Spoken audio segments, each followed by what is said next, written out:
Welcome, all of you out there, to the Heroines Journey podcast.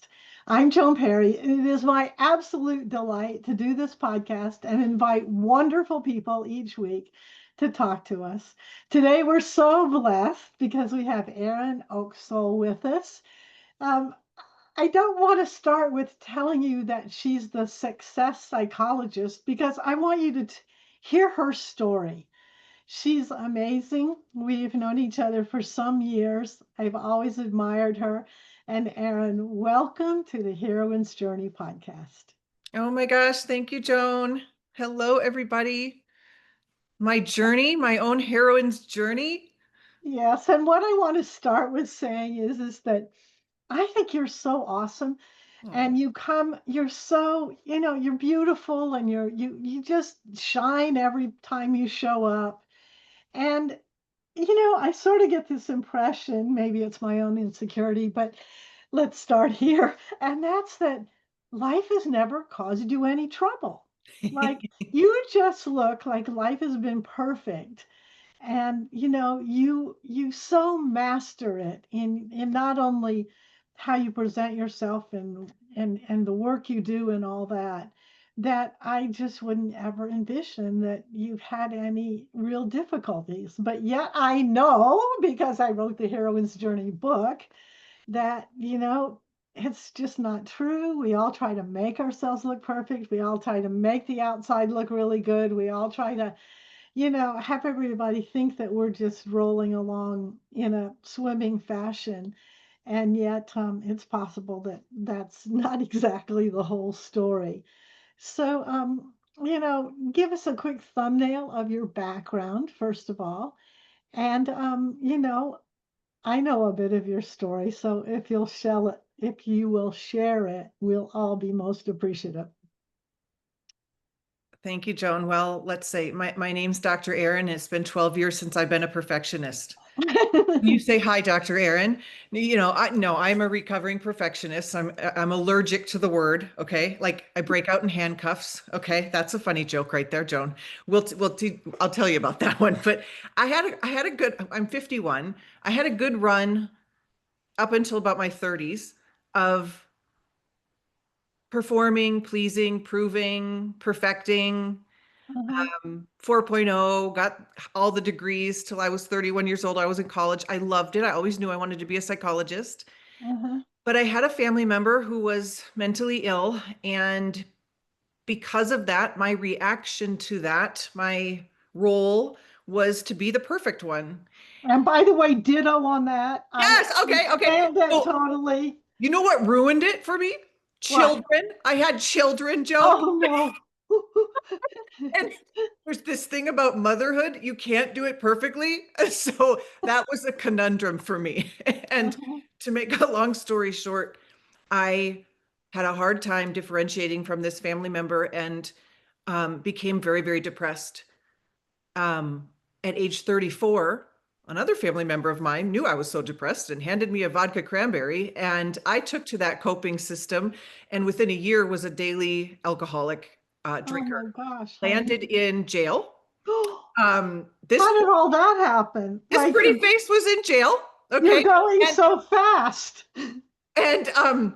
I was in line to get my antidepressant medication in jail, and the woman in front of me says, "You're too pretty to be in jail." And I said, "Honey, thank you, but I need to be here." And I knew I needed help, and I got help. I went to rehab, and I that was 12 years ago, and I really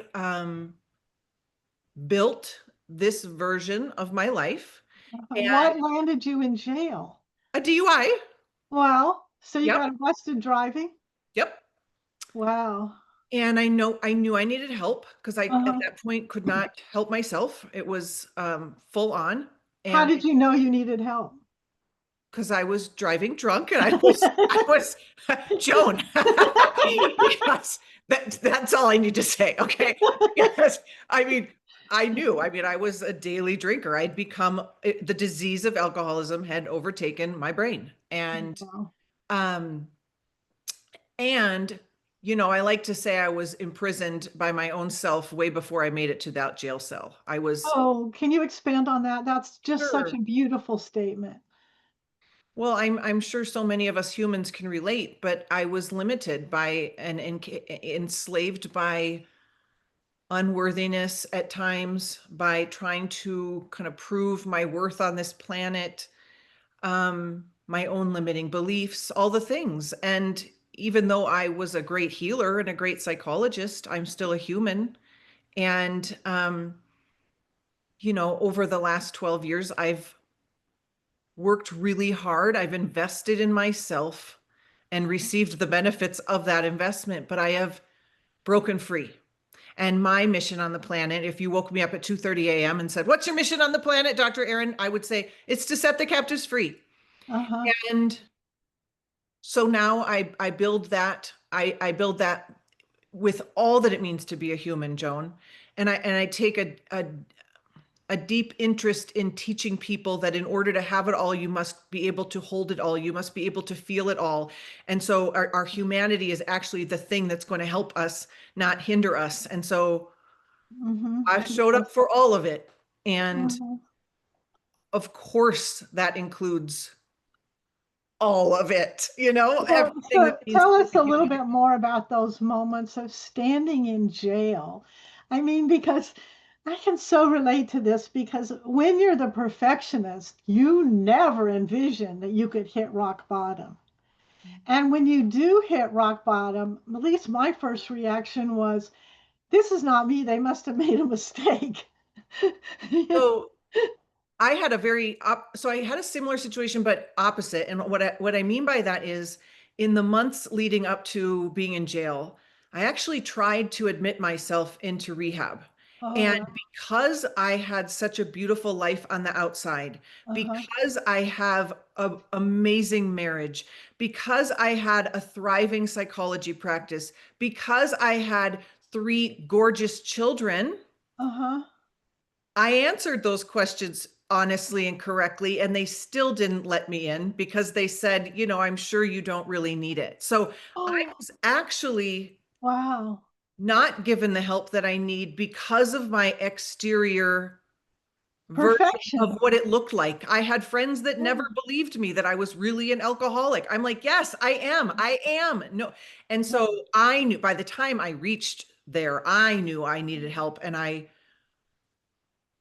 knew that I knew I was being given the gift of a rock bottom. I didn't know what the gift would be, but I had to believe that that was the case. And actually remember when my husband called me after 10 days of not talking to me, he's like, "I'm going to give you a chance." And I Mhm. remember dancing in my jail cell, Joan, Yeah.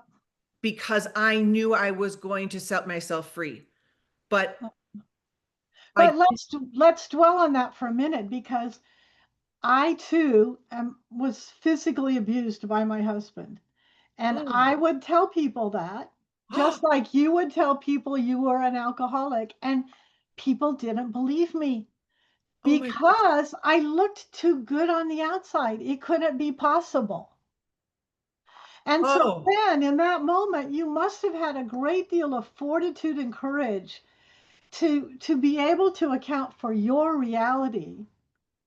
The judge, we went to the judge and he said, I do not believe you. Joan. Where my personal therapist at the time has 3 PhDs from Stanford, and she was saying this woman is being physically abused. Right. So, I mean, we're speaking to all those women out there who know truth and who are confronted with truth, whether it's you shouldn't stay in this marriage anymore, or I am an alcoholic, or I'm being physically abused. And yet, what you have to overcome when the people around you are not saying, okay, honey, we see that. We're going to help you. No, they You say, that makes me think, Joan, I'm so sorry that happened to you. And after I got out of rehab, I made it into the rooms of AA, which was court ordered, and so I get in this room of AA, and what I learn is basically I think AA is like the heroine's journey, like 12 steps to the heroine's journey. I think AA really is just a roadmap to be human. And I remember thinking, everyone here's got something in common. They're just humans. You too? Me too? You too? Oh, I'm a human. Oh, you're a human? Oh, tell me about your struggle with being a human today. And I'll tell you my struggle with being human. And it was the first place ever in my life where people were actually telling the truth about Uh-huh. this thing that it means to be human. And now my mission is to help people understand and to apply that self-compassion of, Yeah. oh, how human of me is Yeah. my saying, my journal, my mantra. It's like, oh, are you human too? When I see people in my psychology practice, I imagine just asking them, what part of being a human is tripping you up? Like, I Yeah. just think we all would get the diagnosis of human. Like, well, life is tricky. Like, let's talk about it. Yeah, I did. and the heroine's journey and the 13 steps of the heroine's journey. The first is you're sitting fat and happy at home. You were sitting fat and happy with a drink in your hand. I was fat and happy thinking that I had a marriage that was successful when it wasn't. But then a crisis comes along, and it is absolutely predictable on the heroine's journey. It's going to happen. And you and I've described two different crises that can happen. And it's only that crisis that peels the onion, gets you back to your core, gets rid of all your imaginations and your judgments and you're trying to look perfect on the outside and asks you the big questions like, who am I? Oh, it's all an identity piece of work. I mean, it's all who am I? It's whose am I and who am I and what am I here to do and who am I here to serve? And I always say not everyone gets the gift of a rock bottom choice. I love that because rock bottom, I would still be going on trying to control and create my own life if I hadn't gotten rock bottom. I would, yeah, you can't even imagine all the things I would be doing if I was still. I mean, I, I remember when I landed in rehab, the therapist, I met the therapist, and she said, first thing out of her words, she said, "You are going to be a blessing to your children. This is going to be a blessing." And I said, "You are on crack. What are you speaking of? That's the stupidest thing I've ever heard. I am absolutely a burden. I am not a blessing." Like, I didn't know. I didn't know if I was going to be a blessing. I Uh-huh. was very riddled with shame, but Uh-huh. I get letters from my children now on Mother's Day saying they want to be exactly like me when they grow up, and you just can't Oh. even imagine. And so go on the heroine's journey for yourself because you are going to reap the rewards tenfold. Like, Hmm. yeah, it's the good hard work to do, but you are the beneficiary of the work. Yeah, and even when you think it's horrible, it's terrible, I don't want to do this, I want to swim back into the womb, like I want to paddle fast the other way, you know, it's so hard to know in that moment that it's such a gift and it's such a blessing. Only how long did it take you? 5 or 6 years to see it as a blessing? Not that long. No, no. I had to be reminded of who I am. And it's why my husband stayed with me. He will say to this date, he will say, because I knew that wasn't who you were. Talk to me a little bit about his perspective and how he managed his way through this big challenge that you brought to the marriage. He Garth is the greatest thing that's ever happened to me. I got 99 problems and he ain't one of them. Okay. I'm probably his biggest problem. It's not my problem. Okay. And our marriage was not our problem. Like we've just been blessed with that. And so I just think he knew that I was in so much pain Mhm. and that if I could figure out how to not be in so much pain, he Mhm. knew that the drinking was just, pain was the gateway drug. He knew that. He Mhm. had lived with my depression. He had, tried to save me. He knew he couldn't love me. He knew he couldn't save me. He knew he couldn't want it for me.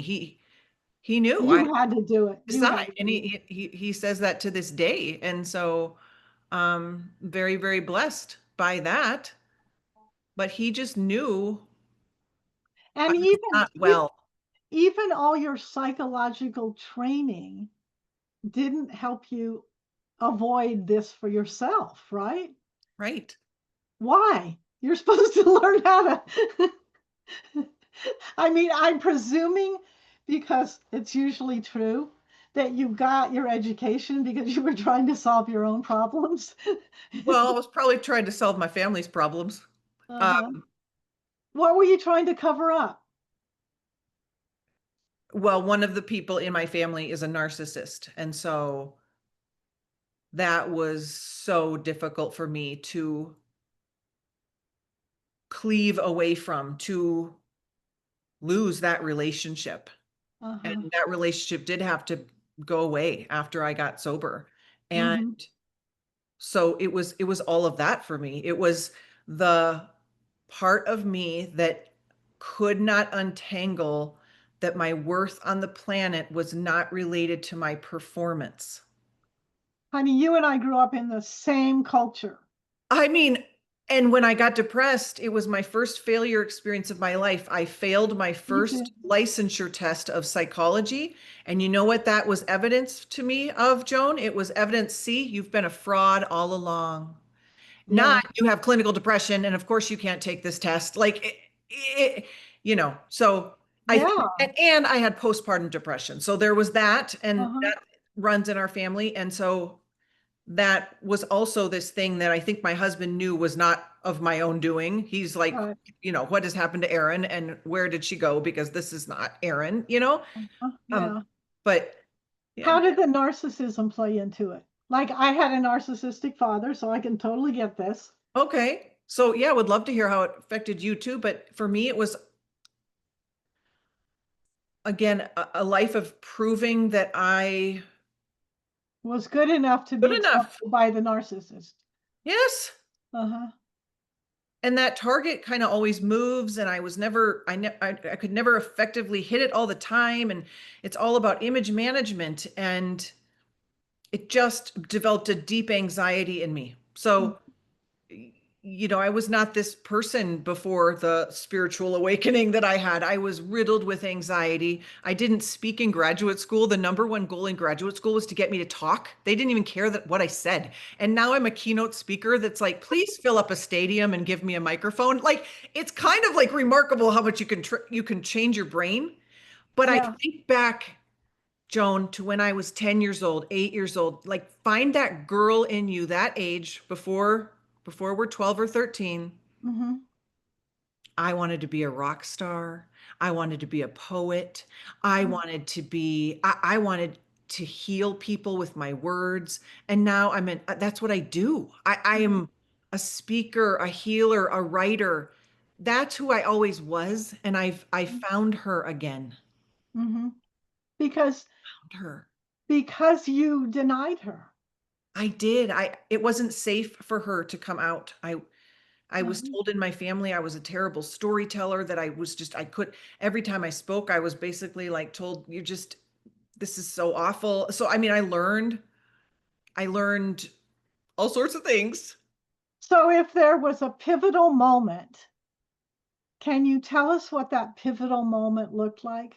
Which is another step on the heroine's journey. I definitely had a pivotal moment. And for you, you had to go from not just denying, but let's be frank, trying to destroy your life force energy Mm-hmm. to a complete reversal, which was accepting, embracing, and magnifying your life force energy. I mean,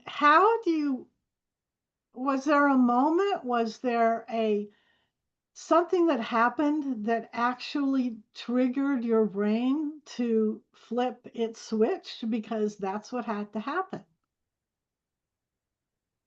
My first question is, in what way? Like, I feel like I had that moment 2 months ago. I feel like I've had that moment 6 years ago. I think what we don't realize is that's going to happen if you're growing and evolving.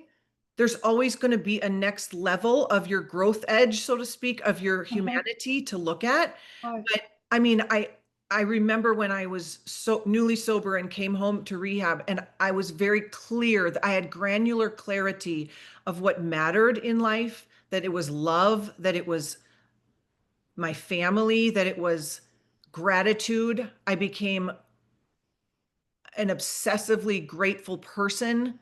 I So became, something broke your heart open. yes, it broke my heart open. Uh-huh. That's beautiful. Yeah. The Yeah. great poet Andrea Gibson, who just died, she says, I hope that when I die, I have stretch marks on my heart. Oh, I I love know. that. I have a lot of That's stretch marks on my wonderful. heart. Yes, because, you know, when you're trying to protect yourself or you're trying to harm yourself, you have closed off your heart. Yes, I call alcohol the great disconnector. It disconnected me from my depression, but it also Mhm. disconnected me from my higher power. I mean, my higher power was always there, but I Right. was not connected. It was life force disconnecting. And so Disconnect. learning, and I always was a very spiritual God daughter, loved God. And I would use that against me too, though, Joan. I would use that like God loves me and I still did this. God loves me and I still did this. And so Uh-huh. I had to Yeah. forgive myself and That's put that's why I was myself, asking. yeah, That's why I was asking about your yeah. husband because you disconnect. It was a means to disconnect your heart from him too. It was the great disconnector. It's non-discriminatory. The It fact that he stayed with you, he's a good disconnects you guy. from everything, you know? Yeah.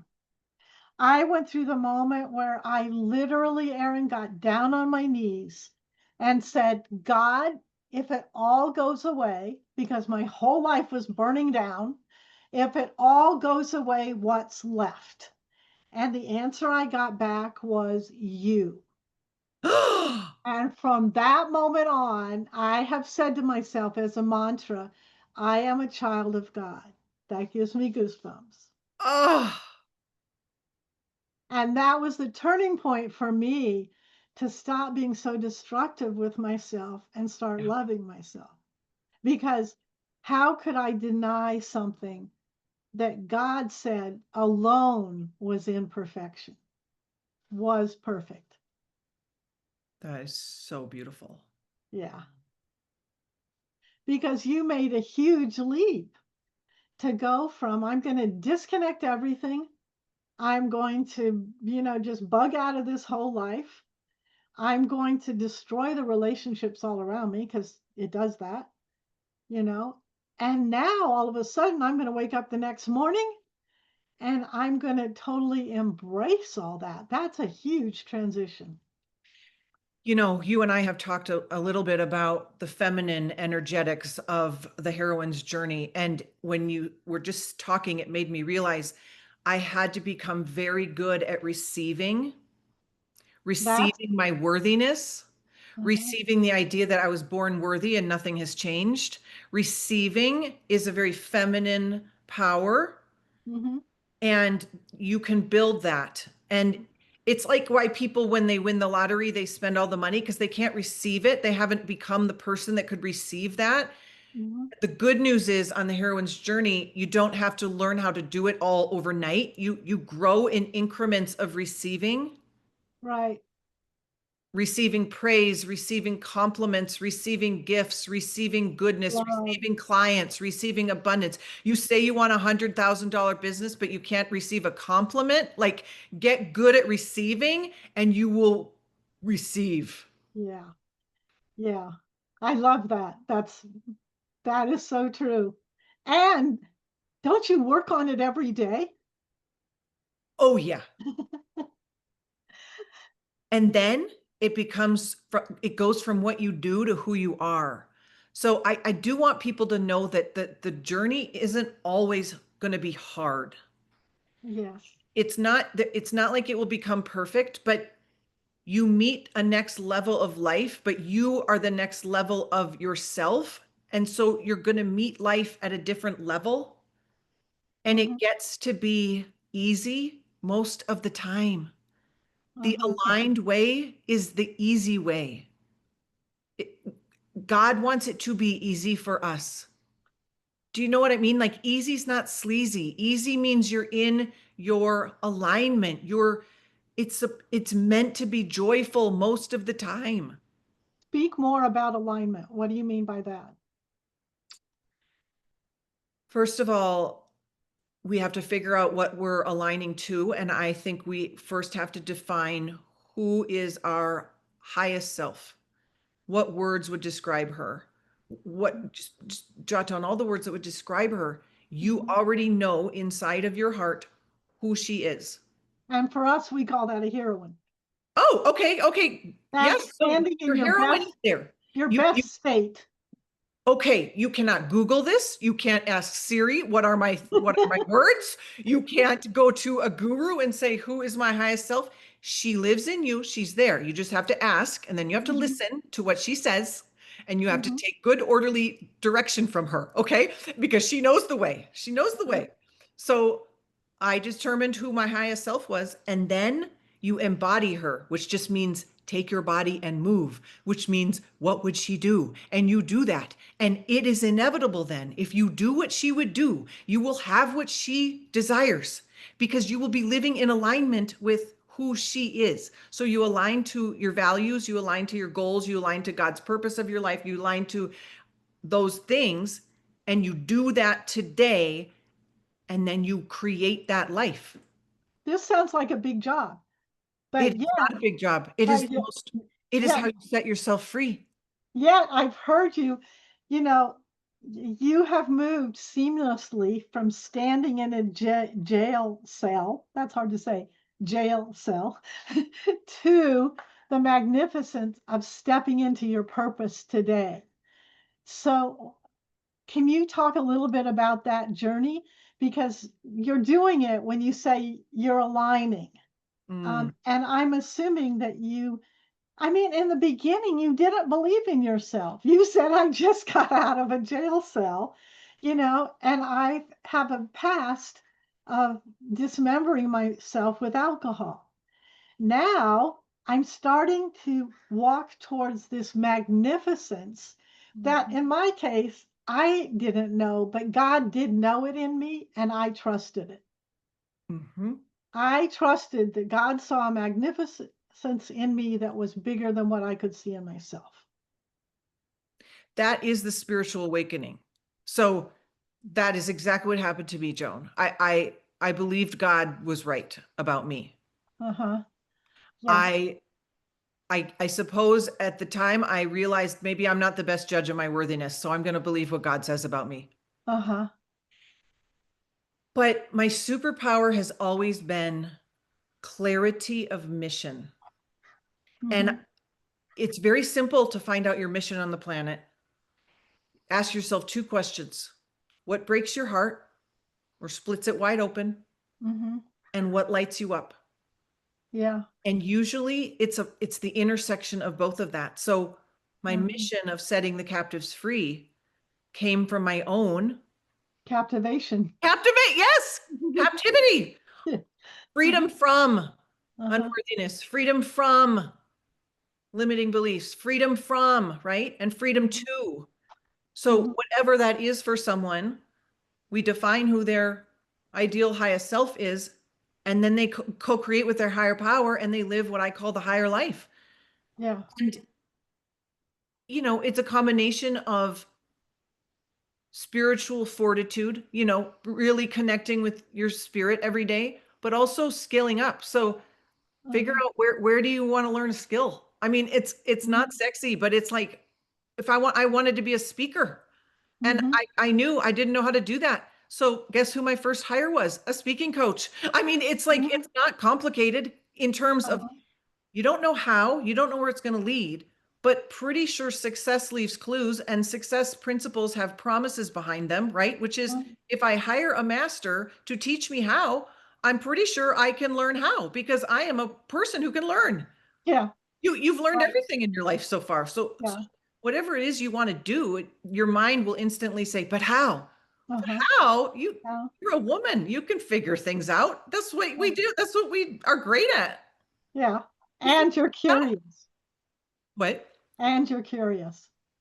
I am very curious. And let's see, also be transparent here and say that part of the heroine's journey is being called to develop your courage and strength. Oh, You know, you don't have any courage and strength when you sit on this green earth and say, I'm a victim, I'm a victim, I'm a victim. That's giving way to all the forces. It's when you stand up with courage and strength, which you had to do, and you had to say to yourself, wait a minute, this is not who I am. And another thing I would say to myself is if I did it once, and I had created success once, you know, you can dig back into your history and find out, what did I do? In fact, I had a therapist at the time. I'd written my book, and she told me to go home and get a case of books and put the books everywhere in my house, on my mantle, on my dresser, in the bathroom, to remind myself that I had stepped in to my expression and my gifts, and that I had just simply stepped out and that I could step back in, Mm, because it takes that vision of yourself, um, with your courage and strength to be able to accomplish that. mm, that is so beautiful. So, did you have a vision at that point that was? And my other question is, did you take two steps forward and one back? I teach people how to co-create with their higher power. Uh huh. So I truly believe that all of the visions that I've been given have been, they almost get placed like breadcrumbs, one to the next. Uh-huh. And I Right. just follow God's breadcrumbs, of like, I want to be a speaker. Oh, now I want to write a book. Oh, now I think I want to do this. Now I think I want to do this. And I believe in the power of co-creating with your higher power like that. Like that is something people can learn how to do. Oprah said, um, I don't tell God what I'm here to do. I listen to what God's dream is for my life. Right. Wow. I Pause on know. that one. I'm like, Pause on that one. I'm obedient to the calling. I listen to God's dream for my life. Uh-huh. And I would say that is the heroine's transition, because in the first half of my life, when I got myself so miserable, like you did, and found yourself, sitting on a cold, behind bars, um, what I what was so important at that point was that in the past, I'd been trying to create my own life. I Oh, was trying to engineer my own life. I was trying to tell God who I am, what gifts I came here to this planet with, what I was going to do next, how beautiful I wanted things, how much money, how much I wanted a house with a picket fence. Like I was making it all up for God. And then I would say what broke me in that moment was I gave it over. And I said, okay, my plan didn't work. Like, here's the truth, God. I got to the top of the ladder, but the ladder was in the wrong building. Now you take over. You know that my magnificence is so much bigger than me, and that I can't possibly create that on my own doing.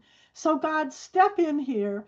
And by the way, if you want me to do this, please, please, please give me some resources along the way. oh, that you just bless so many people with that. I start conversations with your higher power. Ask for directions.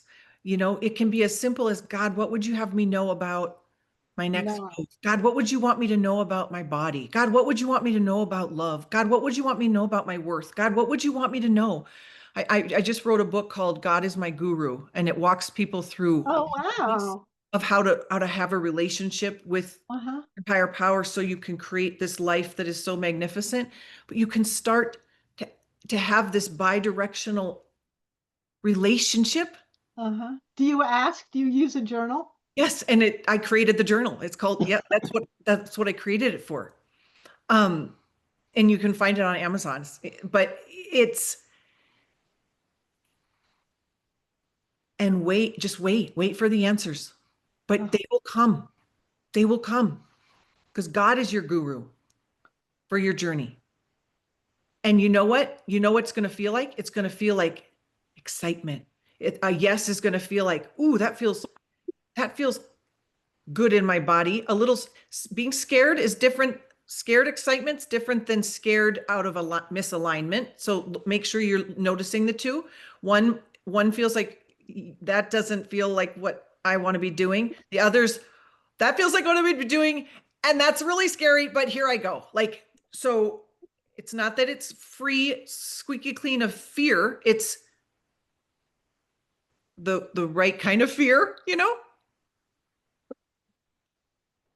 because truly the definition of courage is acting in spite of fear. Like it's not courageous if there is no fear. So what you said about courage, oh yeah, it and learning how to mind your mind along the whole process when fear wants to take the driver's seat, all those skills. But again, those are skills.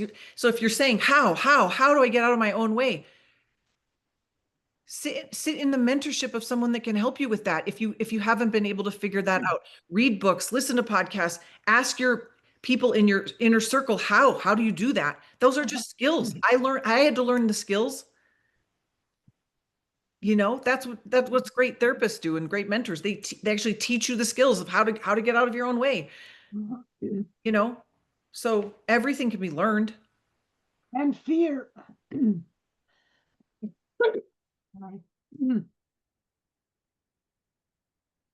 And fear is just false evidence appearing real. I agree. And it can also be real evidence appearing real. So if I have the thought of what if someone doesn't like me? What if someone I have to be able to grow the emotional state and the emotional safety within myself to say, even if that happens, I can handle that. Uh-huh. Part of the one of the things I just love teaching women and is you can tolerate disappointment. This Uh-huh. journey is going to require it. You can tolerate sadness. You can tolerate grief. You can tolerate embarrassment. You can tolerate things not working along the timeline that you want it to. That's what I mean. If you want it all, you've got to be able to hold it all and experience it all. Uh-huh. So I just don't want us thinking we can positive toxicity, positive self-talk our way out of this real part of being human along the way. Uh-huh. I spent a lot of this last year crying and I wasn't depressed. I was disappointed. Uh-huh. And that is okay. It's okay to be disappointed. Uh-huh. And I think the journey of the heroine, because this is, you know, this is exactly what you're saying. When I went off into the world, when I got out of college, and I lifted my head and I said, what path am I going to take that's going to be success? And I looked around and I saw what the guys were doing. And I said, oh, that must be success. They're making money. Well, the path of the guy is to go out and fight the lions, tigers, and bears. But that's not the path of the woman. The path of the woman is to claim her self-worth and her voice. And I think this is what they failed to teach us. And that's that we thought if we just made the outside look really good, and I'm not saying that that's not a good skill, because showing up in your best self is lovely, but it's not the whole thing. Because what I discovered about myself is I didn't have the inner structure built. Right. I didn't call have it this. I call it there was a hole in my soul that I tried to Yes, fill with all sorts of things. yes. I didn't have the scaffolding built inside myself that could have any number of things, whether we call it boundaries, whether we call it, self-preservation, whether we call it courage and strength. I didn't have the inner structure. I had been listening to what the culture told me was the thing for me to do to be perfect, what my narcissistic father told me what to do to be perfect. I was taking in so much information from the outside to try to create this puzzle that I was putting together to somehow make myself perfect in the process. And the Mm. big transition for me in the heroine's journey was to realize, oh, no, no, no, Joan, stop this whole thing. Sit down in a quiet space, breathe, and ask yourself, what's inside? Yeah, that's so beautiful. What do I have inside me? Well, I discovered I had no boundaries.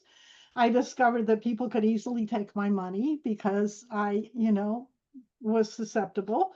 I discovered that I at times didn't have the courage and strength to do the things I needed to do. I discovered that I really didn't have the vision for myself that really depicted my gifts and skills and talents and creation that gave me the joy of life.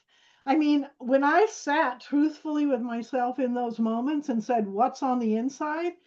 I discovered that I had a lot of work to do there. I've had women tell me when I tell them I'm going to help you come home to yourself. They say that's the last place I want to be. So Exactly. if we Joan, you and I help women come home to their truest self, and it's a glorious place to be. But I get it, right? Like Exactly. And my yoga teacher said to me one time, I'm never at a loss because I always know where home is, and home is inside me. you And know, and I looked at her, we were standing, and I have the full picture in my head where we were standing. It was such a profound statement to me. And I said to her, I don't have that. I I know. don't know Like, where home is. what is this Home, land you speak of? What is this place? exactly. And how do I get directions there? Exactly. And that was the work that I had to do Me too. because I was depending upon my success to be everything I was projecting. We outsourced our identity, and Totally. success is an inside job. We hear that line, but that's what that Yeah. means, you know? Yeah. Yes, yes.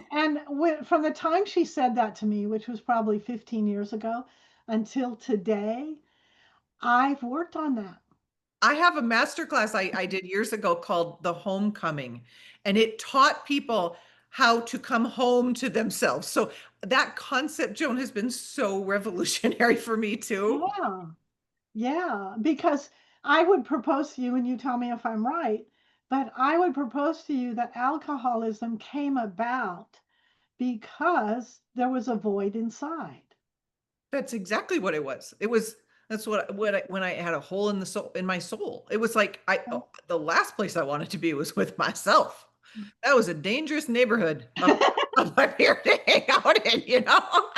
And Yeah. now it's peace and it's home and it's yes.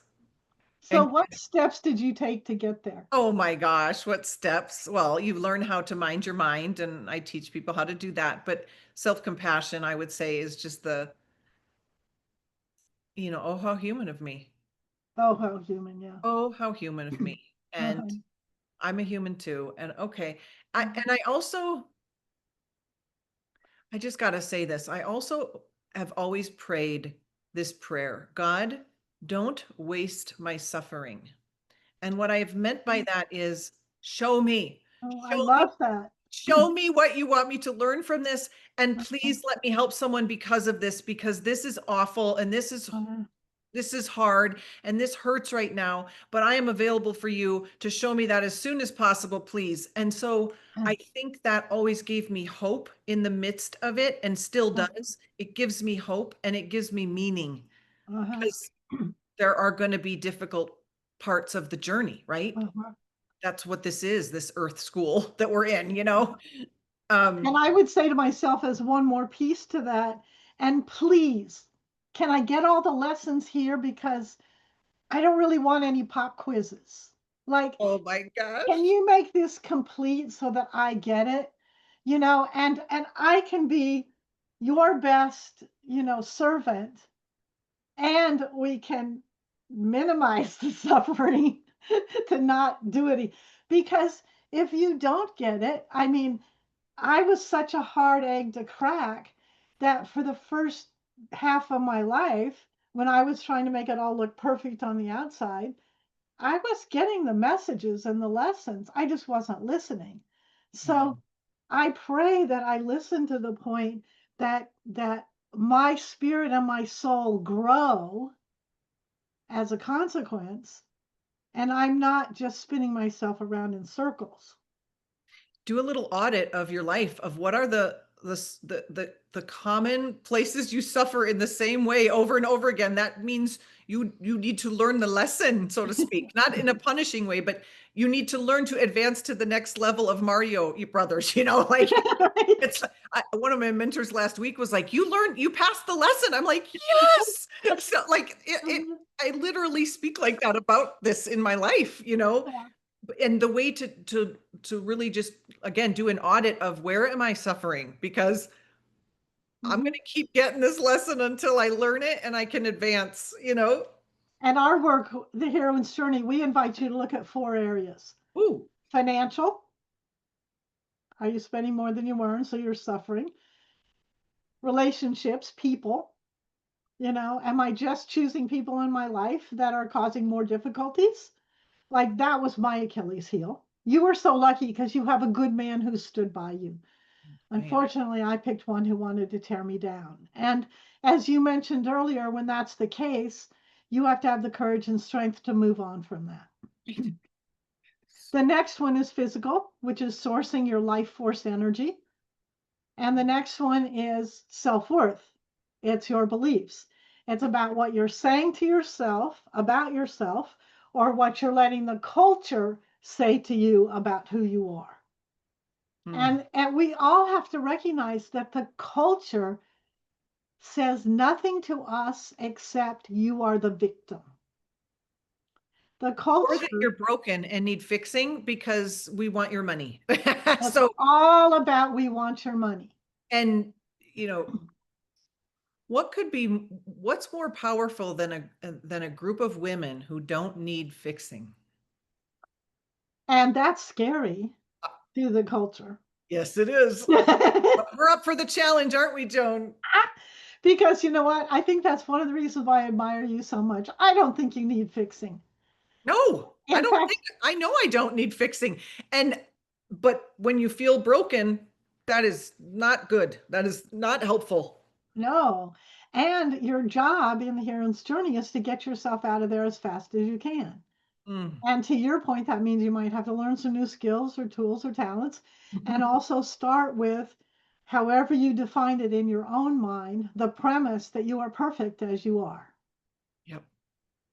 Like it's so simple. I mean, I'm like, well, if I have that new dress, I'll be more perfect, you know, because that's what we're taught. That's we get commercials and all kinds of things bombarding us about our lack of perfection. And to me, everything starts with self worth. And whatever your mantra is, mine is, I am a child of God. That continually reminds my mind, you know, the higher power enabled me with everything I need. I just have to accept, receive, as you're saying, and acknowledge. Because anytime I'm not doing that, I'm going to be 2, 3, 10, maybe 100 degrees off. Mm. I love your framework. My mantra is I am love, God is love. I am love, God is love. And And that's, bliss is my birthright and I uh-huh, was born worthy and nothing has changed. yeah. And that's And the, I think the quality of the questions you ask yourself changes the quality of your life, right? And so I like to teach my clients, like, what is the painful question you keep asking, and how can you set that question down and act as if you can never ask it again? So they're very common. There's just a couple that most humans choose from. Am I good enough? Is it ever going to happen for me? Am I lovable? And mine was, am I good enough?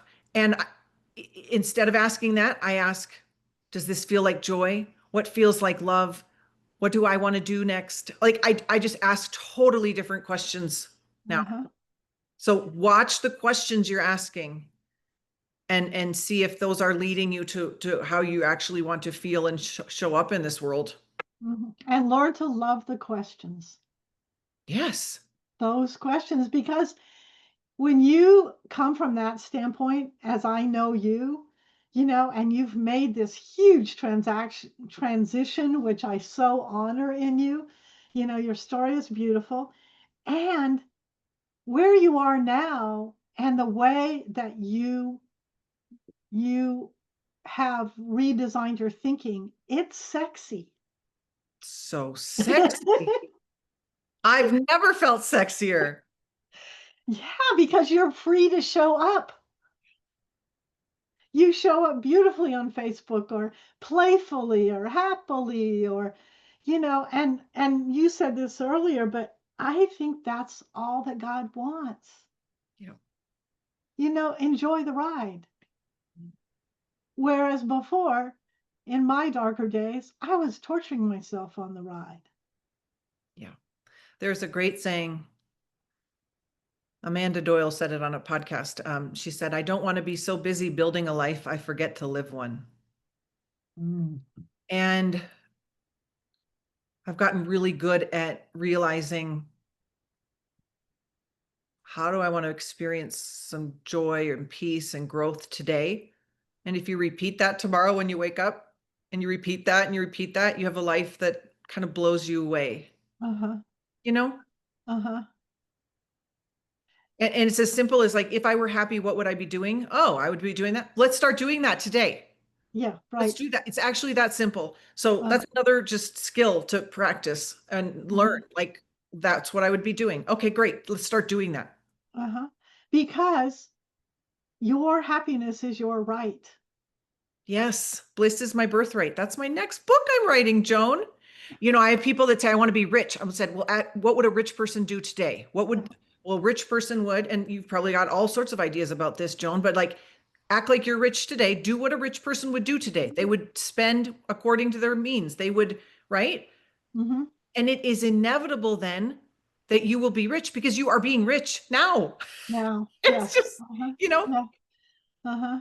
Yes, but where we get twisted, and I think it's so important to acknowledge this and to combat it is the word I want to use, is that so much of our life, whether it was our schooling, our culture, even our parents, they taught us this victim mentality.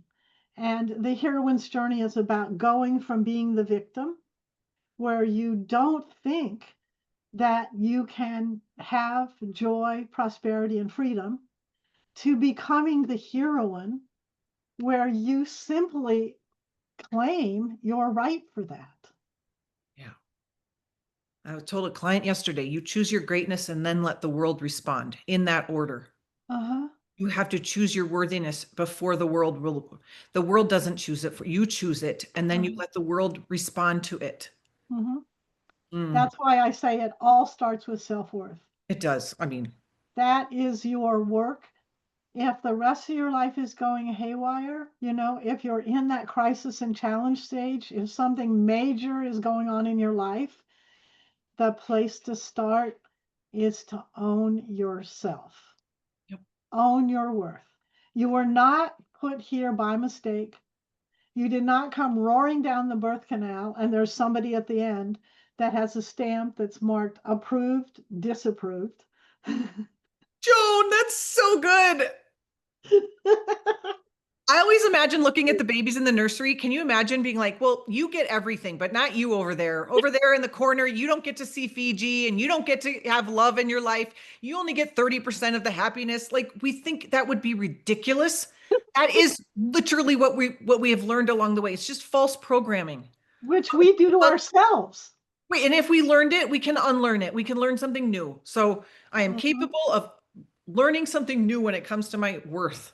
Uh-huh. And I think you have to pick role models because you certainly Oh, demonstrated to us, which is why I love your story, that you went from thinking you were not all that important or you wouldn't have been drinking that much to now how you stand out and you show yourself as a sister, how you light up, how you enjoy, how your happiness is there. And I really encourage heroines to pick heroines in their lives. mm, Like right now, we've been watching Drew Barrymore, to name one that we all know, or Kelly Clarkson. They tried to drive Kelly Clarkson right into the ground. Look how she gained so much weight. Her husband took her to the cleaners. She she was unhappy. And as she's come through it, she's made whole new choices, gotten a whole new left people that were in her way, added people who could be helpful, because the bottom line on the heroine is, do you own your own life? mm. And Kelly Clarkson or Drew Barrymore, they got to the point that they didn't own their own lives. But I'm so happy to watch both of them now, as they are becoming the women I want them to be. Mhm. We saw these same transitions in Oprah. We know there's, Eleanor Roosevelt, who demonstrates for me tremendous internal strength. Mm. You know, look for those people around you and call them heroines, because it's hard to make it all up on your own. but Absolutely. there are some paths that we can follow. And in my work, that's the heroine's journey, um, because what you and I are saying is completely aligned. It's truth.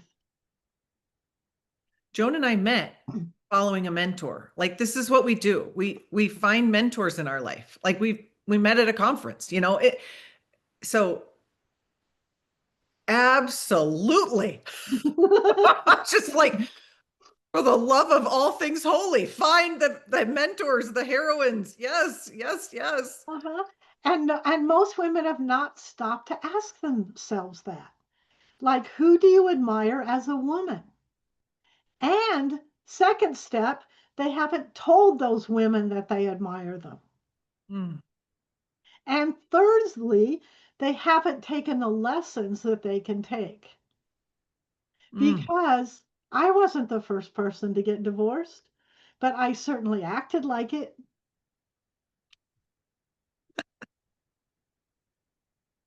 you know?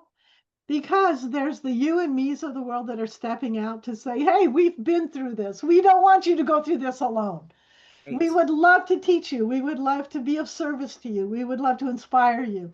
In my work, go to heroinesbook.com and get a copy of the Heroine's Journey, particularly if you're in a crisis and challenge stage in your life right now. Go get it immediately, heroinesbook.com, because it will guide you. And look around for the people that we introduce on the podcast. Go look at Erin's work. Go find other people, other women. Let's stop this. I can't learn anything from a woman. I don't admire any other woman. She's sexier than I am. So I don't want anything to do with her. Let's stop that. let's let's like realize that there are heroines around us. They can teach us. I totally admire you as a heroine, my dear.